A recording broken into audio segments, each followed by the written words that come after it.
100 வருஷத்துக்கு முன்னாடியே நியூயார்க்லாம் போய் அங்க உலக புகழ் பெற்ற கொலம்பியா யூனிவர்சிட்டில எல்லாம் போய் படிச்சு டாக்டர் பட்டம் வாங்கி சாதிச்ச ஒரு அசாத்தியமானவர் ஒருத்தர் இருந்தார்.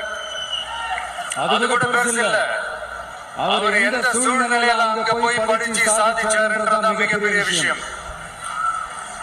அன்னைக்கு அந்த மாணவரை, நீ இந்த சாதியில பிறந்திருக்கிற, உனக்கெல்லாம் படிக்கிறதுக்கெல்லாம் தகுதி இல்ல, நீ எல்லாம் எதுக்கு ஸ்கூலுக்கு வர அப்படி இப்படின்ட்டு அவர் வாழ்ற சமூகமே அவரை தடுத்துச்சு.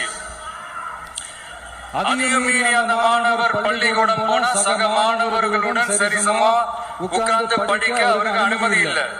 தாக எடுத்த தண்ணி கூட குடிக்க முடியல. அப்படி அத்தனை சக்திகளும் அவருக்கு எதிராக இருந்தது.